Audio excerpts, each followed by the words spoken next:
তিস্তা মহাপরিকল্পনা উত্তরের 2 কোটি মানুষের স্বপ্ন ছিল, কিন্তু গত সরকারের আশ্বাস ও বাস্তবায়নের ব্যর্থতায় সেই স্বপ্ন অনেকটাই ফিকে হয়ে গিয়েছিল। তবে এবার সেই চিত্রটা ভিন্ন। সব রাজনৈতিক দল একত্রে তিস্তা মহাপরিকল্পনা বাস্তবায়নে একমত পোষণ করেছে। অন্তর্বর্তী সরকার জানিয়েছে, তিস্তা পাড়ের মানুষ চাইলে এই প্রকল্প নিশ্চিতভাবেই আলোর মুখ দেখবে। আর অধিকার কর্মীদের মতে, ভূ রাজনৈতিক জটিলতা থাকলে প্রয়োজনে নিজস্ব অর্থায়নে এই প্রকল্প বাস্তবায়নে উদ্যোগ নিতে হবে। শাহ বাইজিদ আহমেদের প্রতিবেদনের আজ প্রথম পর্ব। বারবার নদী ভাঙন, বারবার সেচের পানি না থাকার কষ্টে পড়তে না হয়, সেজন্য চীন সরকারের সাথে আমরা কথাবার্তা বলেছি। তিস্তা শুধু একটি নদী নয়, এটি জীবিকা, সংস্কৃতি ও জীবনের অংশ। এই প্রকল্প বাস্তবায়নে জনগণের অংশগ্রহণ জরুরি।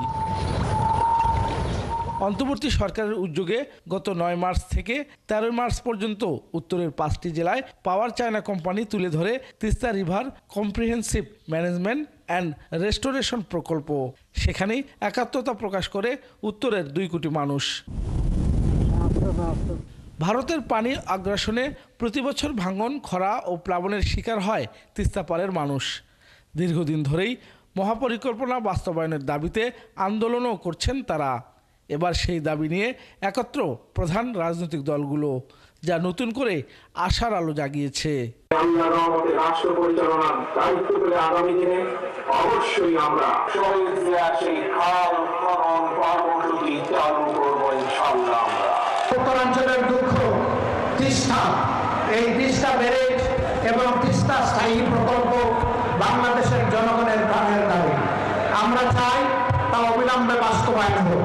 তাই নিয়ে কোনো টালবাহানা দেশের জনগণ মোটেই সহ্য করবে না।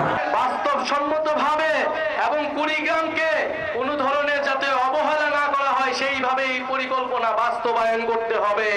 এদিকে অধিকার কর্মীরা বলছেন, রাজনৈতিক সমন্বয় ও অন্তর্দলীয় ঐক্য এখন বাস্তবায়নের জন্য একটি বড় সুযোগ। ভূ রাজনৈতিক জটিলতা থাকলেও নিজস্ব অর্থায়নে প্রকল্প শুরু করা যেতে পারে বলে মত তাদের।